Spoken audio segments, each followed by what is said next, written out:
ओम श्री परमात्मने नमः। ओम श्री गुरुवे नमः। अथ त्रयोदशोऽध्यायः। श्लोक नंबर 24। ध्यानेनात्मनि पश्यन्ति केचिदात्मानमात्मना। ध्यानेनात्मनि पश्यन्ति केचिदात्मानमात्मना। अन्यसांख्येन योगेन कर्मयोगेन चापरे।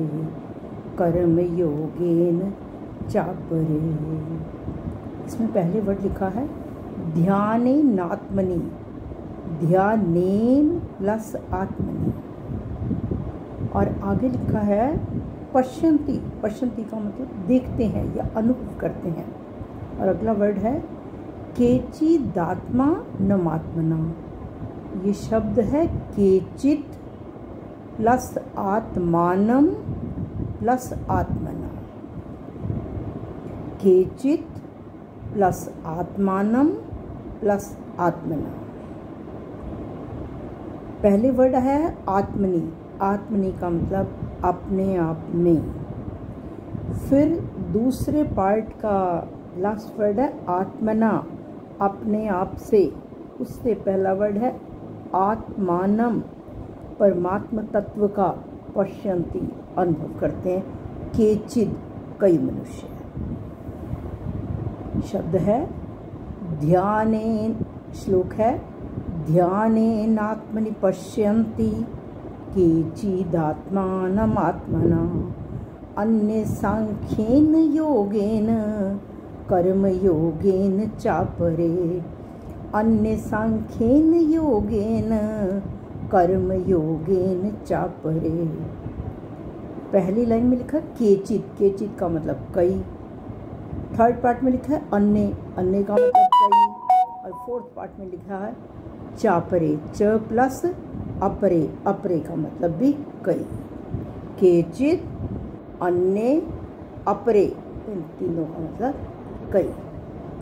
अब कहा है यहाँ पर केचित ध्यानेन, कई मनुष्य ध्यान योग के द्वारा। उसके बाद अन्य, थर्ड पार्ट का पहला वर्ड है अन्य, कई मनुष्य सांख्येन योगेन, सांख्य योग के द्वारा। और फिर लिखा हुआ है च अपरे, लास्ट वर्ड में चापरे लिखा हुआ है, च प्लस अपरे। और कई कर्मयोगेन, कर्मयोग के द्वारा। कई मनुष्य ध्यान योग के द्वारा, कई सांख्य योग के द्वारा, कई कर्म योग के द्वारा। आगे वर्ड है पहली लाइन में, सेकंड पार्ट का लास्ट वर्ड आत्मना। फिर फर्स्ट पार्ट में ध्यानेन के बाद आत्मनि। फिर सेकंड पार्ट में आत्मना से पहले आत्मानम। आत्मना, आत्मनि, आत्मानम पश्यति।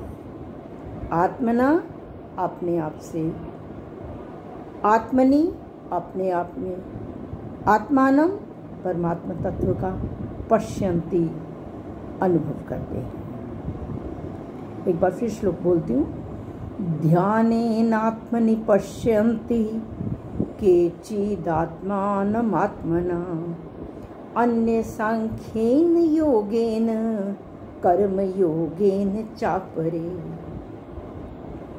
केचिद ध्यानेन, अन्य सांख्येन योगेन, कई मनुष्य ध्यान योग के द्वारा, कई मनुष्य सांख्य योग के द्वारा।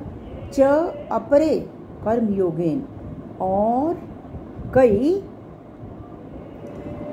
कर्म योग के द्वारा। आत्मना, आत्मनि, आत्मानम पश्यन्ति, अपने आप से, अपने आप में परमात्मा तत्व का अनुभव करते हैं। इसमें सबसे पहले कहा है ध्यान योग के द्वारा। जो संबंध विच्छेद प्रकृति और पुरुष को अलग अलग जानने से होता है, वही संबंध विच्छेद ध्यान से भी हो जाता है। अभी हमने पिछले श्लोकों में यही किया कि प्रकृति और पुरुष को अलग अलग तत्व से जान लेने से मनुष्य द्वारा जन्म नहीं लेता, अर्थात कर्म बंधन से मुक्त हो जाता है। तो यहाँ यही कहा है, जो संबंध प्रकृति और पुरुष को अलग अलग जानने से होता है, वही संबंध विच्छेद ध्यान योग से भी हो जाता है। और ध्यान योग में जाने के लिए पहले हमारे चित्त में विक्षिप्त वृत्ति होती है, अर्थात चंचलता होती है। और जब चित्त स्वरूप से एकाग्र हो जाता है ध्यान योग में बैठने के लिए, जैसे हम छठे अध्याय में शुच उद्देश्य प्रतिष्ठाप्य स्थिरमासनम आत्मनः नाति उच्चतम नाति नीचम चैलाजिम कुशोत्तरम, कि हम ठीक तरह से हमारा आसन लगा हुआ हो, ना ज़्यादा ऊंचा हो ना ज़्यादा नीचा हो। और फिर हम 2-3 श्लोक है इसमें, मैं वैसे हिंदी में बोलती हूँ कि हम जब ध्यान में बैठते हैं अपनी आँखों को आधी बंद करके आधी खुली रख के, और हमारा ध्यान नासिका के अग्रभाग की तरफ, यहाँ पर हमारा ध्यान अगर होगा, अगर हमारी आंखें खुली होंगी इधर उधर देख रहे होंगे तो तब भी हमारा ध्यान नहीं लगेगा, अगर बंद होंगी तो नींद आ सकती है। लेकिन सिर्फ नासिका के अग्रभाग को देखते हुए हमने ध्यान करना है। तो तब कहा है कि जब हमारा चित्त स्वरूप में एकाग्र हो जाता है, तब समाधि लग जाती है। हमें बैठे बैठे पता नहीं चलता कि कब समाधि लग गई। और एकाग्र होने पर चित्त जो है वो निरुद्ध हो जाता है, और जिस अवस्था में चित्त निरुद्ध हो जाता है, उस अवस्था में चित्त ये संसार, शरीर, वृत्ति या चिंतन आदि से भी बिल्कुल ऊपर उठ जाता है। और उस समय ध्यान योगी अपने आप से अपने में परमात्मा तत्व का अनुभव करता है तो बिल्कुल ऊपर की स्टेज है ये ध्यान की। लेकिन ध्यान योग में हर एक का अपना अपना इंटरेस्ट है। कोई ध्यान योग से उस परमात्मा तत्व को अनुभव करता है, कोई कर्म योग से, और कोई सांख्य योग से। तो ये सबकी अपनी अपनी इच्छा है कि कैसे किसी को क्या अच्छा लगता है। और दूसरा कहा है अन्य सांख्येन योगेन, और कुछ जो है सांख्य योग के द्वारा। सांख्य योग क्या है? सांख्य योग विवेक ज्ञान को कहा गया है। जब विवेक के द्वारा इंसान को पता चल जाता है क्या नित्य है क्या अनित्य है। नित्य जो है हमारा परमात्मा तत्व है, सर्वव्यापक है, ये स्थिर रहने वाला है, और ये अचल है, अव्यक्त है, अचिंत्य है, और ये हमारी परमात्मा तत्व के आत्मा के बारे में कहा गया है। और फिर ये जो हमारी प्रकृति है, अर्थात हमारा शरीर जो है, ये चल है, अनित्य है, विकारी है, परिवर्तनशील है। व्यष्टि रूप से शरीर और समष्टि रूप से संसार या संसार की प्रत्येक चीज़।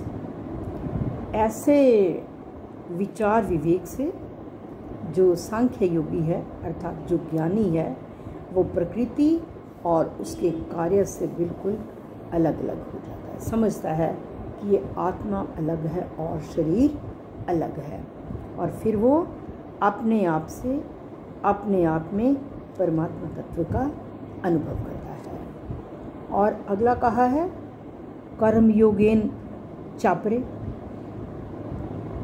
जो संबंध विच्छेद प्रकृति और पुरुष को अलग अलग जानने से होता है, वही संबंध विच्छेद कर्मयोग से भी हो जाता है। कर्मयोग से कैसे कहा है कि कर्मयोगी जो भी कर्म करे वो केवल संसार के हित के लिए करे।